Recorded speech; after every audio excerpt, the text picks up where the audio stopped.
Hi, today I want to talk about commands, giving commands to our dogs. And I want to just talk about it to help you think about it.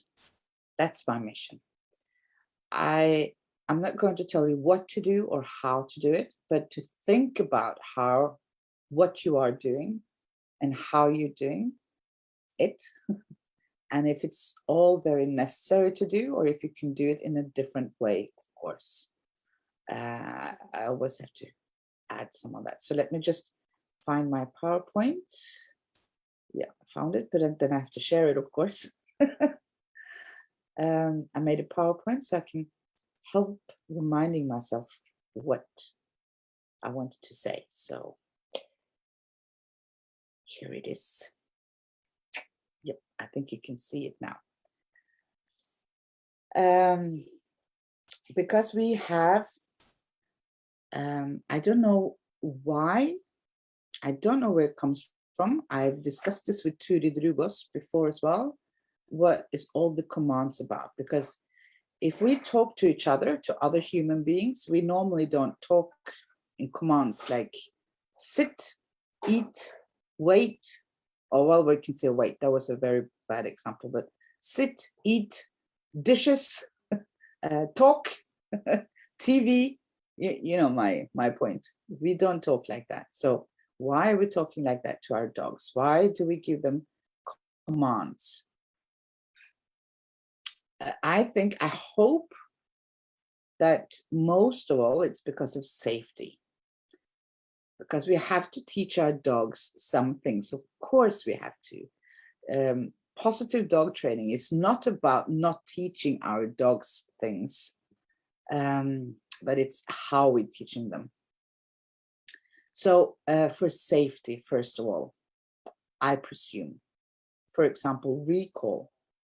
For me, that's the most important. And actually, I think the only command I have taught my dogs the past 15 years, because I used to teach them a lot of commands. And then I started thinking about it, and I started learning about how dogs learn, how they behave, and so on in a natural way. And then I made my life a lot easier by using less commands, actually. I'll tell you more about that later. So for safety, of course, for safety of your dog, for yourself, for everyone around you. However, I also think that we need to be honest with ourselves and think, are we using it to have control, which is, of course, also okay. We need to control a 3-year-old when we are going on the like next to the road. Of course we do, but how much are we controlling our dogs, and why do we feel like controlling them so much? There's a lot of sits and stays and don't do this and don't do that and go to bed.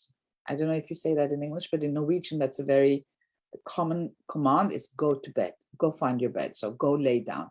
And it's not even a choice of where to go and lay down, but they have to go and lay down in a certain place, their bed.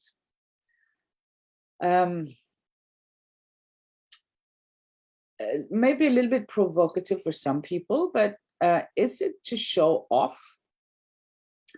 Is it maybe to show off to others that you yourself have been teaching your dog something that, of course, the dog, it's a good dog, he's sitting or he's laying down, whatever, but it's actually you who taught him that. So you want all the all the awards for it, all the praise. Also for fun. When you have a household with a couple of kids and people are showing off to their friends, look what my dog can do because I taught him to. Sit, stay, lay down, sit, stay, lay down, sit, stay, lay down. Don't touch, don't do this. No, no, no. Look at me, look at me. This is this is a very old-fashioned way of control or contact training. To look, the dog have to look you in the eyes. So for fun, okay, but is that fun for the dog or for the people? And also, I think my personal opinion is that I think we also do it because of the expectations from others, from your family, from your friends, from your neighbor, from people you meet on the street when you're walking your dog. So of course, I'm not saying, really, I mean, we have to have a certain control of the situation and the dog for safety of the dog and for other dogs and cats and people, of course, but the expectations of how it's supposed to look, you know, you're the master of the dog, and if you could just say, stay, sit, and that's the funny thing. I heard it myself. I immediately changed my voice, because that's what happens is that when you use commands, it's like, it's no sit, stay, it's stay, sit, you know. It's kind of, to me, it sounds very military like, and that's not a nice way to be around the house, to talk to your two-legged or four-legged friends, I think. So what are the most important commands that you teach your dog? And this is because, again, I do think that we have to teach our dogs some things.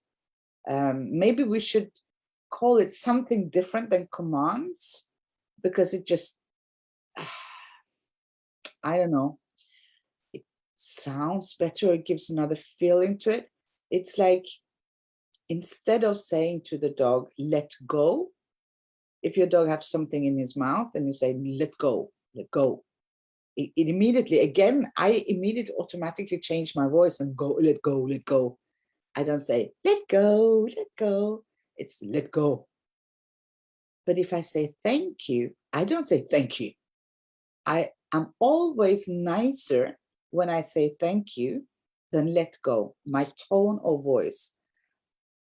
Maybe that's just me. How I don't think it's just me, but maybe it's just my personality.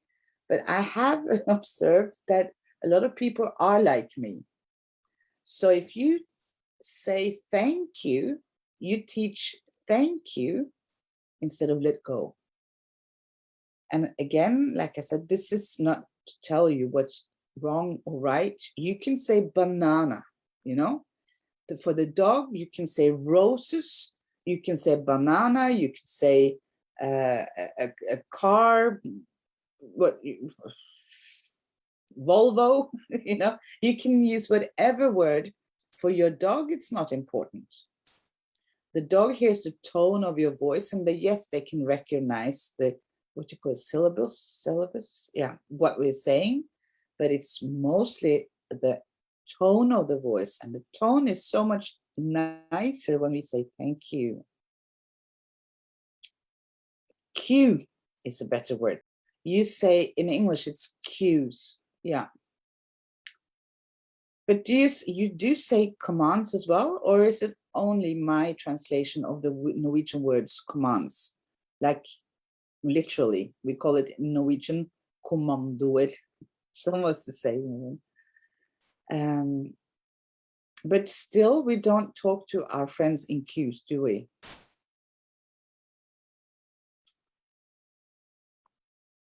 Okay, so what is the most important cues? I will change that word on my PowerPoint immediately, because it sounds nicer. Do you want to share with me in the comments? So we have recall. I think that's a very, very important command. I think that is the most important, cue I use. It's about safety for everyone, for the dog, for the squirrel, for the child that is scared of your dog, or for the woman or man who's scared of your dog, for everyone, for traffic. So I spend some time, I invest some time teaching recall in different situations, different places, not only when they're young puppies, but when they are adolescent dogs. And I keep reminding them what a recall is. But command, and exactly, command is what we are expecting. We are demanding the dog to do. We are demanding the dog to sit before we put on the leash, sit before they get their food, sit before, even before they get the treat or are being petted, you know. It doesn't make any sense. And I am not taught my dogs sit or anything like that since 15 years ago, when I started realizing it's not necessary. So I did it before, yes. And now I lived 15 very happy years with many dogs who have not learned the command or the cue to sit. Because for me, if I want my dog to stay calm in certain situations, it's what I do, or like how I behave, right? Or if, for example, I'm crossing the road, we have to wait for the green light. Yes, I want my dog to be close to me, can't be running out on the streets.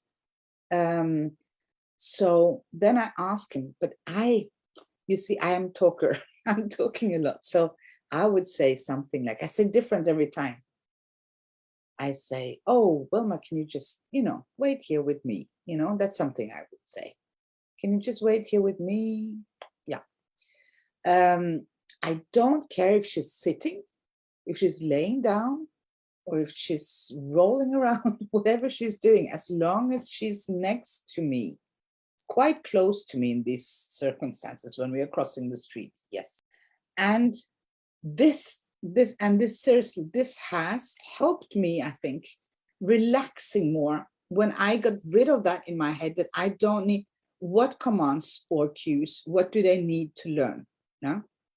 And then I realized that a recall, or the attention sound, even better, and hand signal, these are things. The hand signal is, well, we talked about this before, and for those who are new, you can find a very good in the recordings. We don't even talk. And I can look at my dogs, and I'm sure that you can too, and we don't even have to speak. We can smile. They will understand, because they read our body language. And when we are smiling, our body language is not tense. You can't smile and say thank you and look angry at the same time.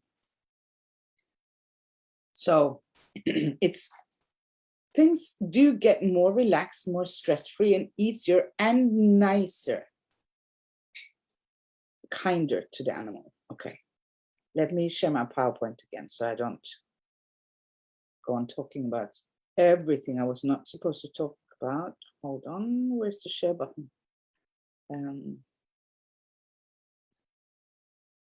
Yeah. Oops. You see, I changed the word from commands to cues already. So what commands or cues do you use, and why do you use them? And how often do you use them? And do you need to use them? I don't know. It's up to you to decide. The thing is that dogs, when we are talking about commands and cues, a lot of dog owners think that they are teaching the dog something when they're giving them commands or cues. The thing is that when you already know something, you're not learning something new. So you're not doing any mental activities when you are doing something you already know how to do. So if you want to learn your dog or teach your dog a trick or something, that might be useful, by the way, then it's the kind of learning process you use to teach that trick. But once it's taught and your dog know how to do it, it's no mental activities anymore. That's how it is. because dog owners are coming to me explaining me that they're doing a lot of mental activities by doing, for example, obedience, training obedience. And that's something that they've been doing many times over and over again, the same exercises. So that's just doing a behavior that you are demanded to do. It's not making any brain cells work as such. To get your brain working, you have to observe something. It's the same thing as with humans. To see, hear, listen, feel even, and of course smell, especially when you're a dog. Experience something, and you need time to digest. And this is something that is not very often happening in, for example, puppy classes or adolescent classes. There's a lot of dogs, and the dogs and the owners are a bit stressed, can be a bit stressed. It's very rare that I see, of course, that everyone is very calm and there is no stress level. On the contrary, it's the opposite. And they've been doing a lot of research on this, how dogs learn and how they need time to digest their learning. Like humans, they found out that we are learning when we're sleeping. The same thing with dogs. They too do that. Also, they did some research if the dog is better off sleeping or resting between, learning sessions or playing with other dogs or their owner. And now I can't remember the exact results, and there is a couple of them, a couple of these kind of researchers. So there's no clear one is the winner. But what we do know is that they need time to digest. And time is something that humans are not very good to give our dogs, I think, from my observations and from my own experience. We are demanding too much of them. So remember, if you want your dog to really learn something new, then you're better off taking him or her to a new place, put on a long leash. If you heard me speak before, you know that I would say this, but you would put on a long leash and you would let your dog decide where to go, when to sit down if he wants to, or lay down or roll in the grass or whatever, and observe the area and experience things by using his nose, sight, and so on, and time. So when they sit there, they're not just sitting there to bother you or to be a nuisance. People even think that dogs are clever enough to do this. Oh, he's just wanting to annoy me because he knows I'm, late for work. No. I wish, I wish they were that the same as us, and they would probably speak our language as well. They don't. They sit there and they observe, and it's a learning process because they're experiencing something, smells and whatever they see or feel. They do not learn by us telling them what to do. So if you want to teach your dog something, you should not be interfering or distracting or breaking up. You need to let your dog allow your dog to concentrate on something. For example, sitting down.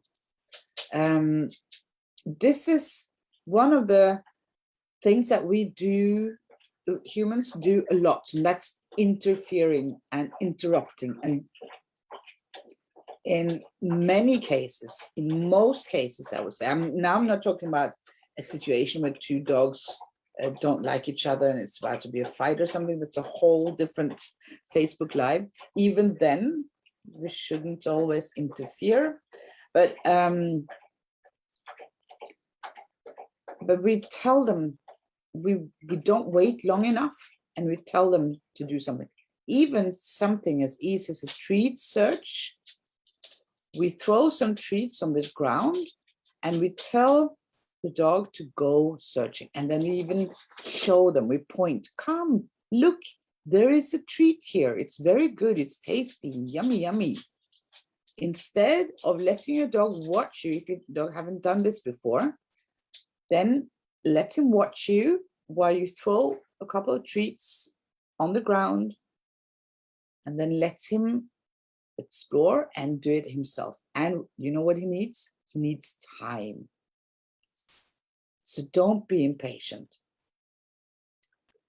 So what we want to do for our dogs is to discuss with ourselves, what kind of cues or commands do I use and why do I use them? And when you start thinking about that, I am pretty sure you'll experience the same thing as I did, and that was that I'm using a lot of cues I really don't need to use, and I can do things differently, and it will make life easier and more relaxed and friendly for me and my dogs. Yep. And I'm saying this with a lot of self-confidence, because it's so much easier when you experience something yourself, not only once, but over and over and over again. I'm finished with my PowerPoint, so if you have any comments, you can write them in the comments here below. You would benefit a lot from being more quiet, actually. And this is coming from someone who loves talking, so it's very, very difficult. But yeah, it was just too much. Now I have only the one dog, sadly. But when I had 5, 6, 7, even 8 dogs, I was talking all the time. You do this, you don't do that, blah, blah, blah. It's so much more relaxed when you don't do that. I love observing my dogs, observing things. I love watching them smelling and sniffing and using their nose. But when they sit and observe, I get curious. Before, and I admit it, I thought we all had to walk quite fast and we were out for exercise and so on. That's more than 15 years ago. That's more like 20 something years ago. But I thought it was like that. But now that I learned something new and I practice it for many years, I realize we can do things differently and it becomes nicer and better. So what happens now is that if my dog sits down and observes something, I get curious. I'm thinking, what is so interesting? Because they are so much better observers than we are. There is a lot of old-fashioned teaching still going on here in Norway, and probably in your countries as well. I don't know why it's so difficult with animals. We have moved quite a lot in 20, 30 years with children. And even though I'm grown up now, I'm past 40, sorry, not even 40, but I'm 52 years old. And that is not that old, but still when I went to school, it was very different from today for children. We were punished. We were not being hit, but we had to actually, in my class, when I was 12, 13, we had to sit in a cupboard, small cupboard in the back of the classroom. Can you believe that was allowed? Today in Norway, as a teacher, you're not allowed to send the pupils, now we're talking children, and up to 15 years old, you're not allowed to send them outside the classroom by themselves. They have to have another teacher there because they can feel socially,